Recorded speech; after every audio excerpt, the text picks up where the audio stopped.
Hi, my name is Kevin Thomas, W1DED. PJ2T is a call sign that's come up several times over the past months. PJ2T is located in Curacao, about 12 degrees north of the equator, and it's regarded as one of the top contest stations in the world. And they have the DX contest wins to back up that point. Today I have with me Geoff Howard W0CG, who is the man behind that contest station, and he's joining me today from Ohio. Thank you, Geoff. Morning, Kevin. So I'm going to jump right to the question that probably is on everybody's mind. How does a kid from West Virginia, who got his ham radio license when he was 13, end up owning a superstation in Curacao? Well, thanks for the compliment. All credit goes not to me, but to John Thompson, silent key, W1BIH. John's operated all his life from Torrington, Connecticut. And he was one of the early visitors to Curacao in the late 60s. Loved what he saw in terms of propagation conditions, almost magical, and specifically from our Coral Cliff neighborhood, almost magical conditions. At that time, the fellow that invited him down there, Chet Brandon, had some vacant lots. He said, okay, John, if you love it here so much, I'll build you a house. And Don Thompson called his bluff and said, okay. Whereupon the first 3 houses in our little Coral Cliff neighborhood were built. And John had that house built and took occupancy in 1971 and began contesting from there. And the rest is well-known history. John operated, along with many of his friends, from that QTH until around about late 1997. And he and Mary reached an age where it was no longer feasible for them to do the Caribbean travel. And Mary had a medical emergency, so John and Mary left that house in a big hurry to get back to the States to take care of that medical problem. Locked up the house, never returned. And so it went on the market, the ham radio market, and I remember seeing the for sale signs about that house posted all over the Dayton Hamvention, thinking, my golly, some lucky son of a gun is going to snap that up and have a piece of ham radio paradise. Because Sean was selling it with a tower, some radio equipment, and some spare parts, a lot of goodies, all part of the package. And to my vast surprise, nobody bought it. And a year went by, nobody bought it. And next year, Hamvention, more posters for sale, lower price. Another year goes by, nothing happens. And 3 years later, the price had dropped down to something that was in the realm of the feasible for me. And I'm not a money guy, just a school teacher, so big financial stretch. But I made a trip to Curacao to see the house and fell in love the instant I set foot on that ground. You hear people talk about going to a place and feeling like they've been there their whole lives, or meeting a person and feeling like they've known them their whole lives. And that was my experience with Curacao, and specifically with this QTH. And it was a wreck. Imagine 3 years, no oversight, no maintenance in a tropical climate. The weeds were 8 feet high. You could barely see the house. You couldn't see the antennas. The water didn't work. The sewage didn't work. The electricity didn't work. The realtor would not even enter the house because of the odor. The animals had taken over the place. There were 3-foot tall stacks of urine-soaked newspapers and rags in the closets. It was not appealing, and it was a realtor's nightmare. And by then, the price had dropped even further, and I made the offer, and John said, can't do it. Not enough money. And another half year went by, and an email landed from John, and he said, all right, here's the best number I can do. And that just happened to be the loan value of this house I'm sitting in here in Ohio that I had just cleared the mortgage on.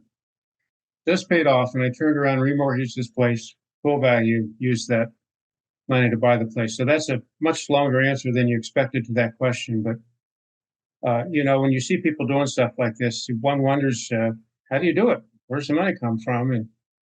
And most of these DX stations are funded by people with deep pockets who chosen remunerative careers.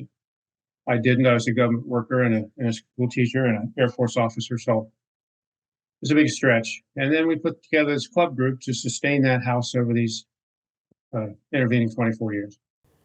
Well, I actually love the answer, and it leads me in another direction. What were you thinking when you were buying this project that literally was a project? I mean, forget about the ham radio equipment. You had a house that you had to renovate and get in shape again.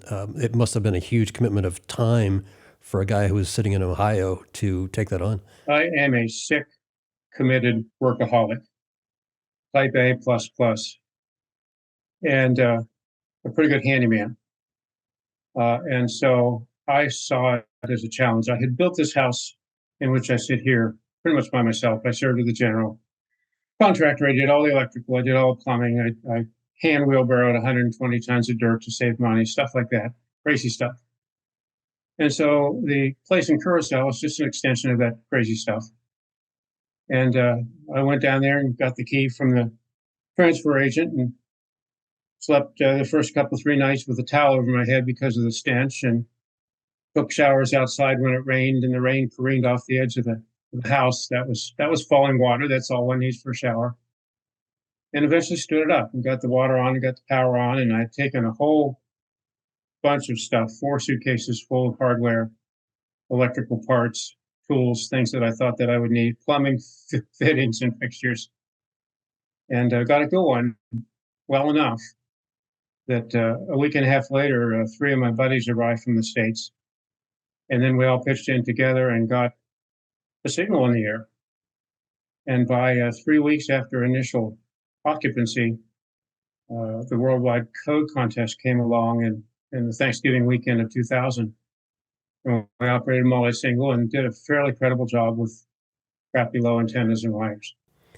So tell me about the station. When you bought the house and then had to renovate it, was the equipment all operable, or did you have to bring new equipment in, put new antennas up? Nothing worked. In addition to the power and the water and the sewage not working there was no functioning gear. And I knew that. I expected that because I had seen it 6 months before. So we hauled in everything, just quite literally brought everything in suitcases. And in that era, international checked baggage was permitted to be 70 pounds, not 50 as it is now. And I had enough credits on American Airlines, the airline that served Curacao, that I could take 4 suitcases each trip, 70 pounds each, fairly inexpensively. So that's how we initially hauled a lot of the stuff. And so, yeah, we bag dragged one transceiver, and then next trip the next, and next the next. And comes 2001, and by then, several of my buddies had been down there to contest. They'd seen the place, and they fell in love also, and were stunned at the propagation conditions. And so we decided to go big and pool our money, pass the hat, and 2 more towers, an 80-footer and a 100-footer, bunch of antennas, try and stand up 4 functioning full kilowatts 6 months after we had bought the place. And then it just went from there. It's gotten bigger and bigger and bigger until there was no room to get bigger, and then better and better. And there's no limit to how much better one can make, of course, the technology. So clearly you were buying a location. There wasn't much of a house there, wasn't much of a station. And you'd mentioned earlier on that propagation from Curacao, I think you used the term magical. And I think there is actually maybe a theory, an equatorial effect. Can you tell us about that? Yeah, the people that know much more about this than I tell us that between 10 degrees and 15 degrees north latitude is the sweet spot for HF contesting. Further south, then you lose. Further north, then you lose. And then, so if you're able to locate a station within that band of latitudes, within a reasonable distance of high density population centers, now you have a contest station. So there we sit 1,100 miles from Florida, and the U.S. is reachable, and Canada reachable from there, as is the case with the big contest stations in Europe that are offshore Africa or in North Africa, such as Morocco, Tunisia, Africa, and Italy. They are within the hotspot, 10 to 15 degrees north, and very close to big population center. And extending on the concept of magic, a good solid theoretical physicist would not like to hear us use that M word, But when a gentleman named Chet Brandon first founded the Coral Cliff Hotel in 1963-ish, 1962, 63, in that same neighborhood, and invited some hams from the States in 67, some very famous contesters, including Rick Clark, W4KFC, and others. To come contest, he had promoted to them that there's something magic here in the propagation. And they said, yeah, sure. Okay, Chester, we're tired of hearing you yammer, we'll come down and try it out. And so those gentlemen threw up some wire antennas, nothing but wires, and ran CQ worldwide in November of 67. And they won the contest. To their vast surprise, they won the contest. And I'm proud to tell you that we have that trophy. It's literally a trophy cup that was presented to contesters then at the QTH from that 1967 operation. And I'm also excited to tell you that of those 6 operators, one is still alive, Al Rousseau, W1FJ, who's down the road a bit from you in Eastern Mass. And in 2017, the exact 50th anniversary of that first magic operation, Al came down operated with us on the 50-year anniversary of their worldwide win, and we won again. I was just delirious that we were able to get him there and then have a good result. So call it magic or call it applied physics, but that latitude coupled with proximity to the saltwater, coupled with a dash of fairy dust, makes the place work really, really well. Now, there's an exception to that, and the exception is propagation to Europe. And I think probably that's why no other contester wanted to buy this QTH for those first 3 years. And that is in the direction of Europe from the house, there's a 300-foot hill immediately across the street. So the antennas don't have, to say the least, a good shot at Europe. And after we'd been there a few years, we overcame that by putting an antenna on top of that obstacle. And now we had the good shot to Europe also. So that's a good segue into what is actually at the station. Could you go through, I know it's a long list, so you don't have to go through everything, but give us an idea of what's there for towers, antennas, equipment. Well, house first, because the house is the platform upon which the station rests. And it's a simple little architecturally unattractive 2-bedroom, 2-bath, 1 living room house, small, but immediately adjacent to the waterfront. So it's stunningly beautiful. And the only safe way to be on a waterfront, and you know because you live on water, Kevin, is to be either a bit back from the water or up above it.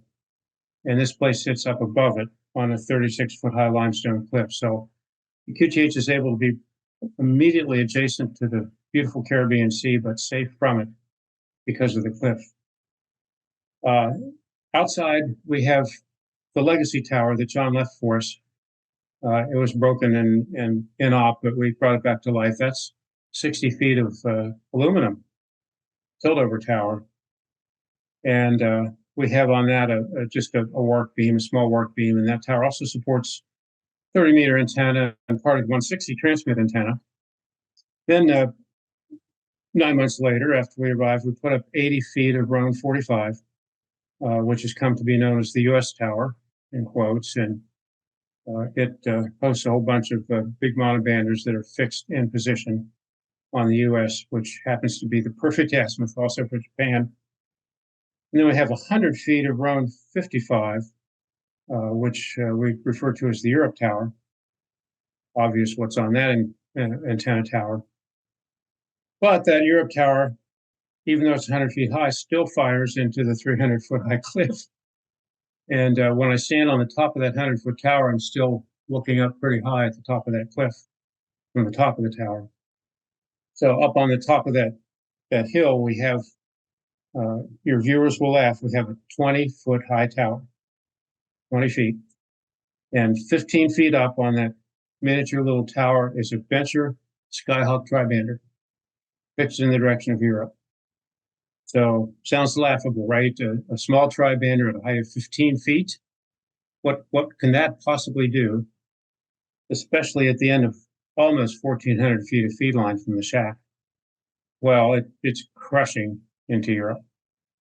because out in front of that antenna, the ground falls away precipitously. And so the electrical height of that antenna up there, even though it's only 15 feet up on a tower, is about 300 feet, aimed directly at Europe. And from the top of that tower, I feel like I can see the tops of the buildings in Lisbon, Portugal. It's a good shot. And yeah, we lose a lot of RF in that long run of 7/8 heliacs, but we don't lose enough to hurt us. Inside, we normally have 4 full stations set up, all K3s. We've evolved through a lot of different kinds of gear, but all K3s now, and all Ameritron AL1200 amplifiers. We can set up a 5th station when we need it, and we can set up a 6th station when we really need it on a dining room table for a full up 1 transmitter per position, 6-station multi-multi. My partner Dorothy doesn't love that because when we set up station 5, she can hardly get the oven door open. It's that crowded in the shack, and I'll be setting that station up in a couple weeks, and so we won't be baking anything for a while that station's set up. Why K3s? The primary attraction to me in the K3s is that they are small and light, and so we can easily toss one of those in a suitcase or even in a backpack on the airlines, and I will be doing that tomorrow, packing a K3 to go to the island. Why the AL1200s? Because we can fix them on site. I wanted simple gear without microprocessors, logic, or intelligence. And so we have these old boat anchors, which don't care about the heat and the salty, humid air. And when they fail, we've been able to fix every one of them on site. Other ancillaries, and here's one that you won't believe. We just a year and a half ago got a fiber optic drop to the house. Now imagine that. This is not a third world country, but it's about a 2.5 world country. And we live 45 minutes from everything. It's 45-minute drive to the grocery store. So way out in the countryside, at the end of a dead-end road, 3 miles from the nearest actual highway, we have direct fiber. Just got it. And so screaming fast internet. And that's a wonderful feature of that QTH now. Previously, we had DSL that was adequate, but just barely so. And all the usual complement of computers and IP switches and surveillance cameras and all the other toys you would expect in a contest station. What we do not have is we don't have a second station per band to chase multipliers. We just don't physically have the room to put that gear up. We don't remotely have the money to acquire it and set it up. I would not ever be able to recruit enough operators to run the multiplier stations. So it's one radio per position, 4 positions normally, sometimes 5, maybe 6. So obviously there's a lot of upkeep with a station like this, and particularly in the Caribbean climate, which takes me back to what you'd mentioned earlier, that you had gotten a group of ham radio operators together. I think you may have even called it a contest club, but it's something more than that. I think it's more of a consortium. I believe people are sharing costs. Tell me more about that. What is the contest club that you put together, and who's part of that? It's a family now. It's a close-knit family. I'm an only child. Parents long gone. My partner Dorothy of many, many years, her brother's gone. It's just the 2 of us, and we very seldom see our kids. So it's just the 2 of us. We pretty much don't have family. No sob story. That's just the circumstance. And so, with this group of ham operators, now we do. Now, how did that arise? Way back, rewinding the clock to year 2000 when we did the purchase, I had tried to put together a group buy of that house. And we had 5 or 6 fellows in late 99, early 2000 who were very interested, and each plopping down something on the order of $20,000 US to do a group buy and buy a contest location in the Caribbean. Every contester's dream, and And enthusiasm was high, and the plans were all set up, and papers were drawn. And as the time to close began to approach, people began to fall away. Then the idea of writing that check became a little bit more real and a little less fantasy. And they kept falling away until it was down to just two of us. And we were ready to close. And a week before closing, that remaining guy also fell away with apologies. Geoff, I just can't do this. I don't think this is going to work. It doesn't make sense. So here I am, standing alone, holding this great big bag called a purchase contract for the full amount. And so that's, as I said earlier, that's when I turned around and remortgaged this house that I had just paid off. And bought the place as a solo operator, but on the condition, and I sat down with my buddies who had bailed and others who had expressed strong interest but not a purchase interest, and said, look, here's the deal. My wife at the time and I will buy the house. We'll carry the purchase costs. We'll carry all the capital costs and the maintenance on that house. If you guys as a group can take care of the cost of the station and the variable costs of running the house, can we construct a dues-paying club that provides just enough money to cover the cost of running the house? I'll buy it and I'll maintain it, but you guys as a group need to pretty much cover the electric bill, the legal fees, the insurance, the security, all the variable costs. And they said, well, what would that number be? And I told them I need to see $6,000 a year. I know it's unseemly to talk about money, but again, hams want to know, how the heck do you do this stuff? And 6,000 was the number. And we had about 20 guys interested. So that translated only $300 per year per person. And they said, dude, done. That's the deal. We can do this. We will be responsible going forward in perpetuity to cover those variable costs if you cover the fixed costs. So that was the genesis of this contest club or consortium, call it what you will. We decided to call it the Caribbean Contesting Consortium. To this day, I can't tell you what that means, but it was good alliteration. And one of the wives made up a cute little logo with a palm tree and an island on it. And that's all there is to it. There are no articles of incorporation. We have some bylaws, but they're informally adhered to. We're not incorporated. We're not a charitable entity, not a legally constituted entity. It's I own the house, and we have this club group, and we call ourselves CCC.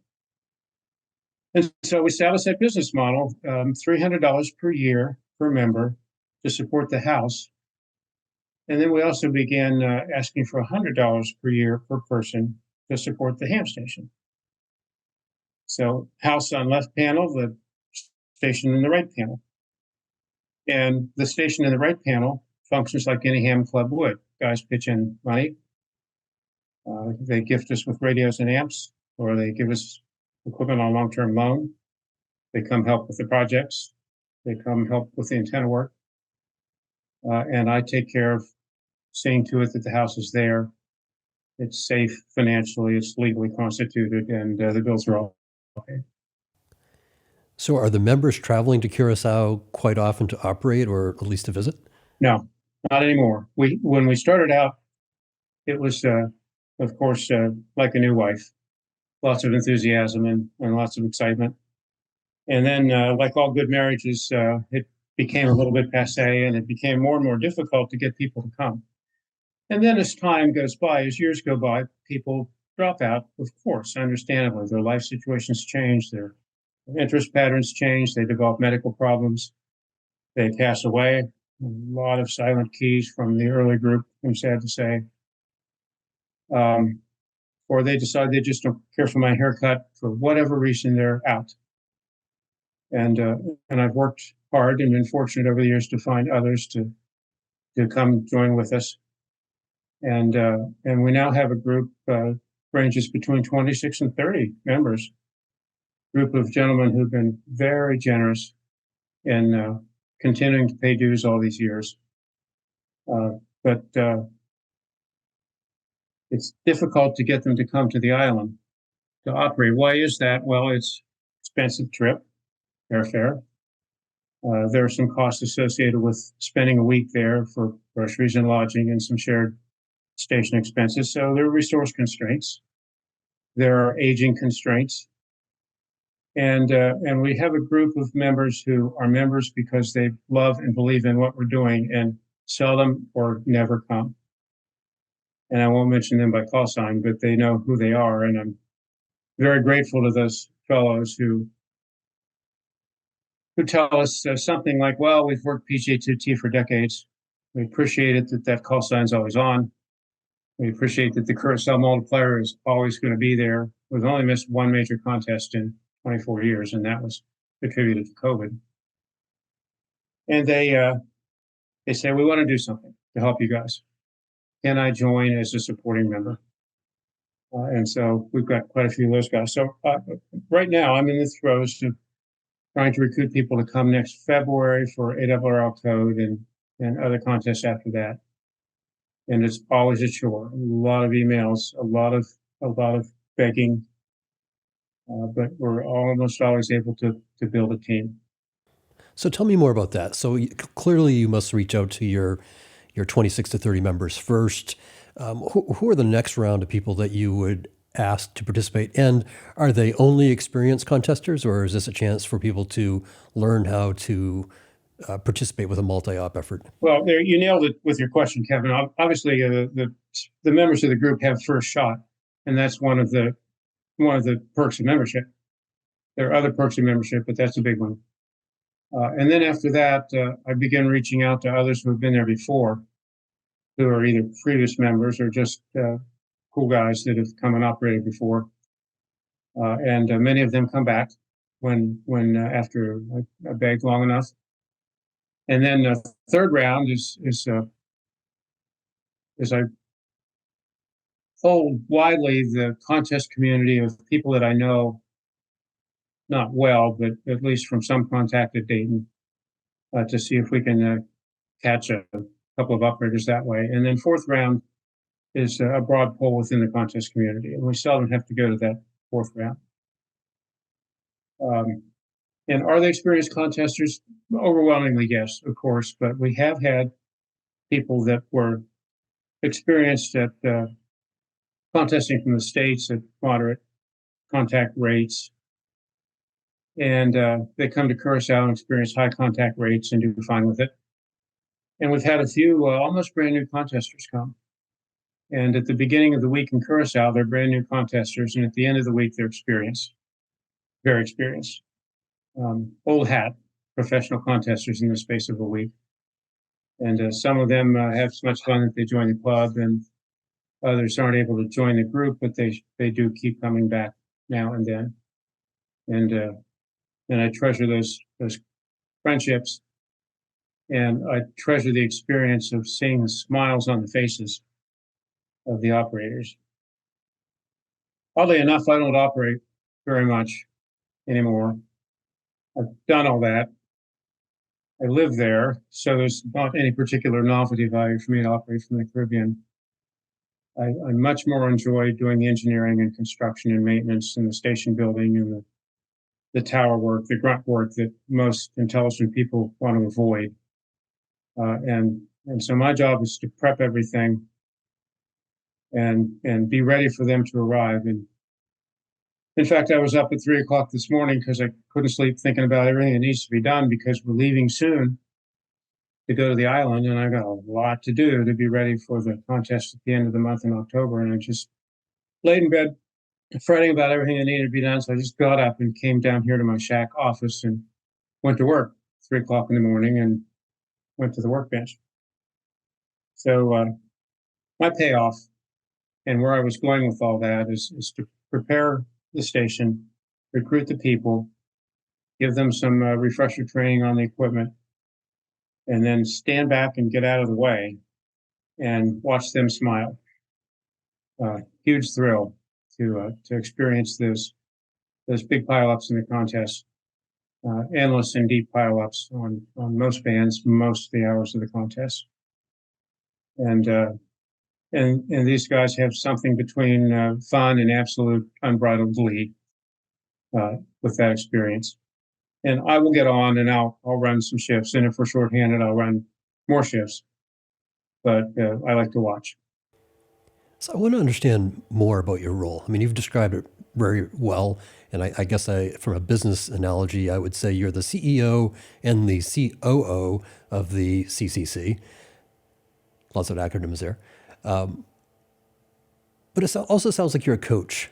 Tell me more about that. When you bring this team together and they get off the plane and they show up with their luggage, what does that look like between the day they arrive and before whenever that contest starts? Airport scene, chaos. Because people are coming off not always one flight. We may collect folks from 2 or 3 different flights. A couple of the guys will be renting cars, a couple won't. I've got a vehicle to haul some of them to the QTH. So it's Keystone Cops for a while at the airport until we get everybody pointed in the right direction. And then the hosting situation for the station is like this. We have, of course, the PJ2T house. That house has 2 queen beds in each of 2 bedrooms and a bathroom in each room. So we can bed down 4 hams at that house. Dorothy and I have a separate queen bed in our separate room. And then we rent a big house that's a 3-minute walk next door up the street. Beautiful $1 million home with an infinite edge swimming pool, beautiful kitchen. And we bed down the rest of the people there. And that's chaos too, until we get people and luggage aligned with their bedrooms and with the supper table. And they know where the cold beer is. And then from that point on, then I become a sort of a process consultant, and to make sure that everybody gets to know everybody and everybody knows something about everybody else, and that the conversations get started and everyone has some background on the people they've not met, and so it's team building, but just very casual, just friendship establishment is what I'm going for. And then at some point we informally trundle down the street, tear ourselves away from the swimming pool and the refrigerator, and go to the station and learn how the antenna selection works, and play with the logs and practice a lot of QSOs and practice the contest protocol.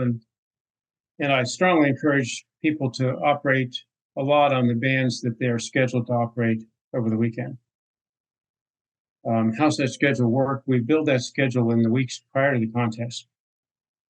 I poll everybody. For example, this contest coming up in October, I poll everyone, what do you want to do? Do you want long shifts, short shifts? Do you want to run? Do you want to chase multipliers? Do you hate 160? What band do you love? Do you prefer night over day? All those questions. And then heaven help me, I sit down and try and build a schedule that as closely as possible meets all those requests. And that's a bugger to build that schedule and cover the bands and hours we need to cover and not upset somebody in the process. But in that week before, chaos gives way to order, and unfamiliarity gives way to close friendships in almost every case. And by the end of the contest, we have a group of people that are well competent at the contesting technique. And we joke that after that big contest, we wish they were staying another week, and that there were another contest next weekend, because now we're really good. And we could do another contest the following weekend with very high effectiveness. And then Tuesday after the contest, it's somewhat less chaos in reverse to get everyone to their flights at the airport and off they go. And then Tuesday evening, Dorothy and I sit down at the house and pat ourselves on the back if it went well, and celebrate the quiet for a while. Well, it's got to be somewhat of a challenge. I mean, you're bringing people together from around the country, I don't know, maybe even around the world, many who haven't met each other before. So I can imagine that the human dynamic is something that is a challenge. But it sounds like you've worked through that and you get people seated and starting the contest. I'm curious, once the contest starts, and you've said these people are experienced operators, is there any perspective that you're adding during the contest or advice, or are they pretty much on their own at that point? Depends on the experience level. If we have a high power contest group, for example, a couple of years ago in October, we had G4XUM and a couple of his friends from Europe who are very high-power contesters. We had high-power contesters from the States. We had NN3W, KL2A, a power team. I was very fortunate to be able to recruit a power team. And so I pointed, here are the radios, and there's the chair, and here's the cold beer, and have fun. And just get out of their way. And exert almost no leadership because none was necessary. And those guys won the world. CQ Worldwide Multi Championship Trophy. If it's a group of experienced but not quite top world-class contesters, then yeah, I'll post a reminder now and then about passing certain multipliers, and I'll make a list of high needed multipliers and tape a little post-it note in front of the operator on a particular band. And during their off shift times, we'll talk a little bit about technique, but it's all lightweight. And on the topic of lightweight, there's a whole spectrum of intensity levels among contesters, especially the real power contesters. And there are some contest stations that don't quite understand that this is a sport, it's a hobby, it's fun. And our philosophy at PJ2T is that while we want to do well and we don't want to embarrass ourselves and we like to post a good score and give out the multiplier to as many stations as possible and work all the QRP guys, our philosophy is that job one is to have fun. The reason we do sport, all forms of sport, golf, squash, ham radio contesting, is to forget about real life for a while and escape those pressures and stresses.